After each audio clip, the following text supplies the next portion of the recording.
Hello दोस्तों, सबको राम राम। कैसे हो आप सब?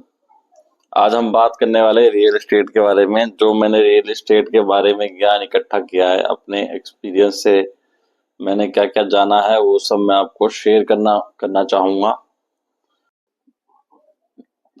रियल एस्टेट एक मात्र ऐसी फील्ड है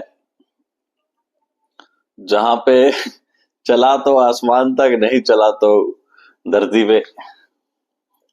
अगर डील हो गई तो बहुत बढ़िया, नहीं हुई तो फिर जैसे हर फील्ड में नहीं होता, जैसे वकील में कोई वकील स्प्लेंडर पे भी चलता है, कोई करोड़ों की गाड़ी में चलता है, कोई लाखों की गाड़ी में चलता है। जैसे कि वकील हो गया, और जैसे डॉक्टर वगैरह भी होते हैं, कोई वैसे सीख जाते हैं थोड़ा बहुत, कोई मतलब आसमान पे कोई धरती पे, वही वाली चीज है।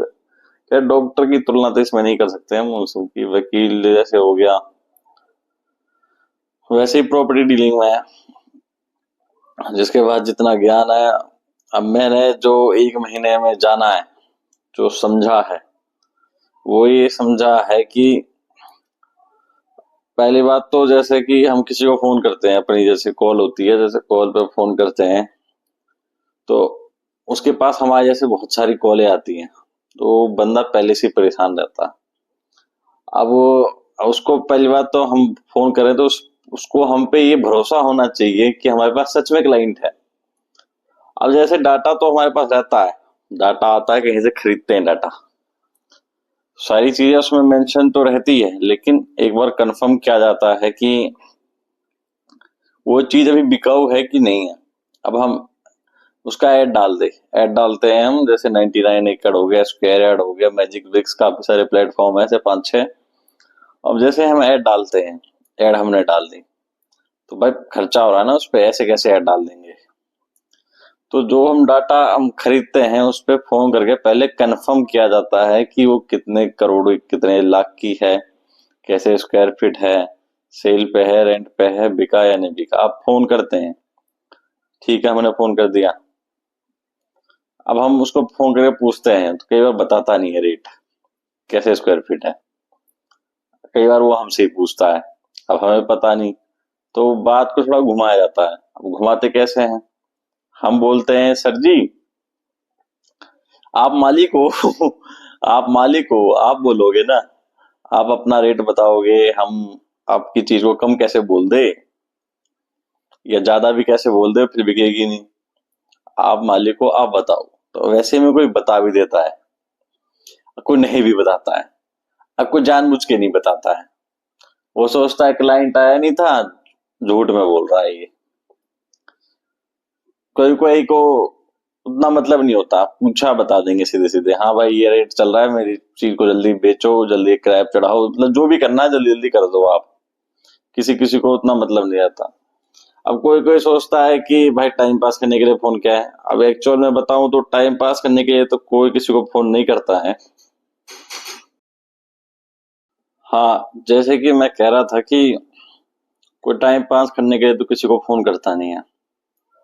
अब बात क्या होती है ना कि जैसे कि क्लाइंट आते हैं अपने पास, ऑफिस में आते हैं, बहुत तरह से आते हैं, फोन भी करते हैं, कोई ऑफिस में भी विजिट करता है, आते हैं। लेकिन अब इतने सारे क्लाइंट आ रहे हैं, सब अलग अलग जगह के होते हैं, कोई कहीं का, कोई कहीं का, कोई बेचने वाली पार्टी कहीं की है, लेने वाली पार्टी कहीं की है। अब जिसको जहां पे लेना है, जहां जिसको बेचना है, वो तो वहीं बेचेगा ना। तो होता क्या है, ये सब रहता है। तो जब हम फोन करते हैं, अब वो पूछता है आपके पास कोई क्लाइंट है। अब क्लाइंट तो नहीं है, अब झूठ बोलना पड़ता है कि क्लाइंट है हमारे पास। सब लोग ये क्वेश्चन आंसर उतना नहीं करते हैं, कैसे डिटेल दे देते हैं, कुछ कुछ कर लेते हैं कि क्लाइंट है आपके पास। तो बोलना पड़ता है हाँ जी, सुबह आया था सर, एक क्लाइंट कपड़ों का काम है या गारमेंट्स का काम है, मतलब जो जैसा एरिया है उस हिसाब से। अब इसमें दिक्कत क्या है, अब वो जगह है ऑफिस स्पेस के लिए, मतलब सरकार ऐसे घोषित कर देती है, मतलब कुछ जगहों पे ये कमर्शियल है। अब उस पे आप कह दोगे कि भाई रेंट के लिए कोई आया था, वो समझ जाएगा इसको कोई नॉलेज है नहीं, ये बेवकूफ बना रहा है, ऐसे ही फोन कर रहा है।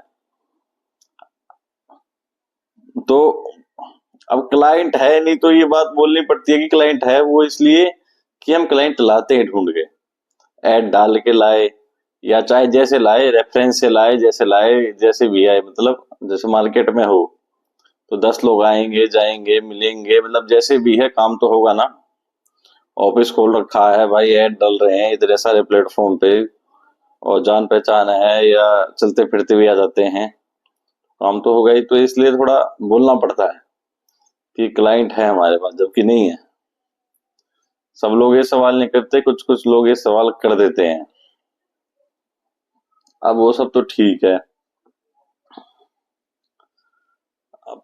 अब जैसे एरिया भी होता है अपना अपना। अब जैसे मैं उद्योग विहार में काम करता हूँ, 1 महीना हो गया मुझे काम करते हुए।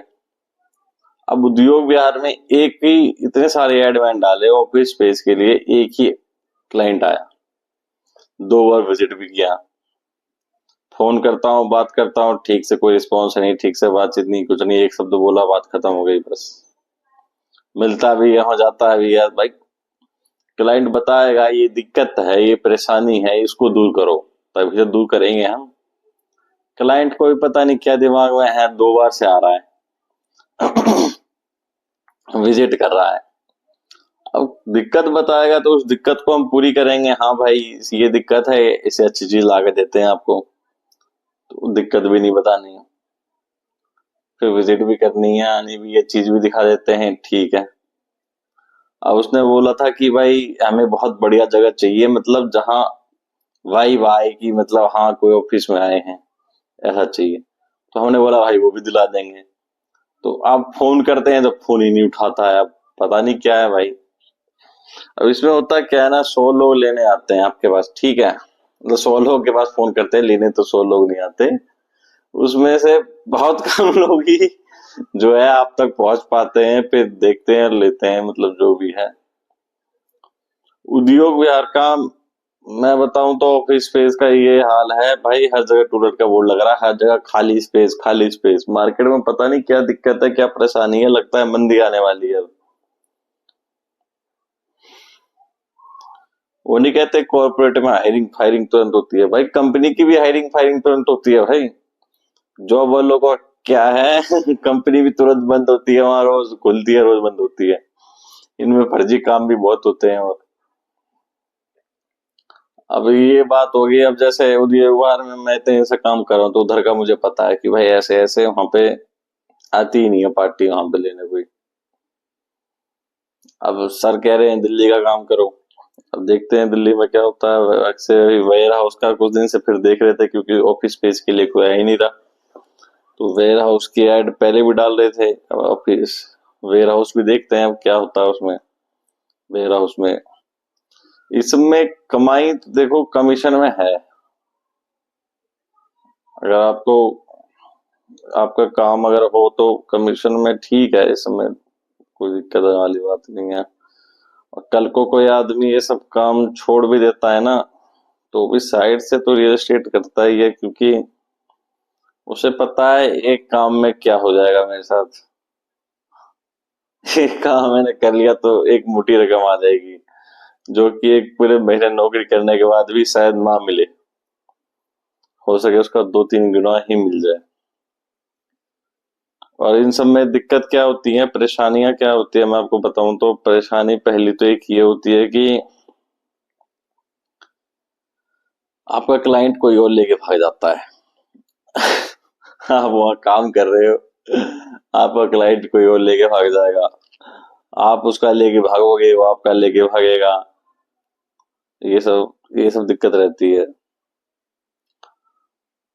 और क्या इसमें आता है, और अभी तक जो मैं जान पाया हूँ भाई, कॉल का तो ये आपको मैंने बता दिया, क्लाइंट का भी बता दिया, ऐसे ऐसे ऐड डालते हैं, उसमें खर्चा आता है, वो हर आदमी अफोर्ड नहीं कर सकता, तो जो आदमी के पास पैसा है, जो मालिक बन जाता है, वो ये सब खर्चे अफोर्ड करता है, और मालिक बनने का लुफ्त उठाता है भाई। रियल एस्टेट का काम सही है, बढ़िया है, इस नॉलेज तो है और भी काफी चीज है, बाकी ज्यादा करके होता क्या है ना, जैसे किसी के पास कितनी भी नॉलेज हो ना, डायरेक्ट आपको नहीं देगा सीधा सीधा।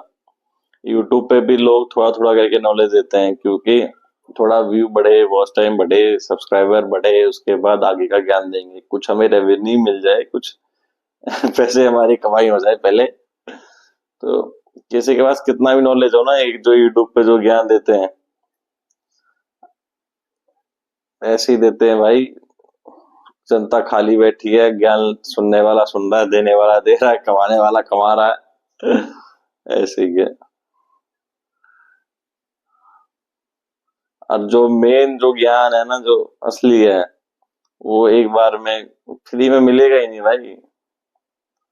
फ्री में मिलेगा ही नहीं, यूट्यूब पर इतना बड़ा ज्ञान भरा पड़ा है, जो जिससे आप कुछ कर सकते हो ना, वो वाला ज्ञान फ्री में इतने सारे से नहीं मिलने वाला। वो चीज मैंने देख ली, वो रियल लाइफ में ही आपको एक्सपीरियंस करके मिलेगी वो ज्ञान। बात क्या है ना, देखो आपको कोई कोई चीज कोई बता देगा ना, तो भी आप नहीं समझोगे। मेरे को भी वहां पे कोई कुछ बता देता है ना, तो मैं नहीं समझता। जब तक उस चीज को फेस नहीं करोगे ना, जब तक उसमें फेल या पास नहीं होगे, जो सिचुएशन आपके पास आ रही है, जो परिस्थिति, उसमें आप फेल हो या पास हो, तभी आप समझ पाओगे हाँ भाई ये कोई चीज है। डायरेक्ट पास हो जाते हैं तब तो आप समझोगे ही नहीं, कोई डिफिकल्टी के साथ पास हो जाते हो ना उसमें, तो आप समझ जाओगे। बाकी यही सब है। बस आज के वीडियो में इतना काफी है।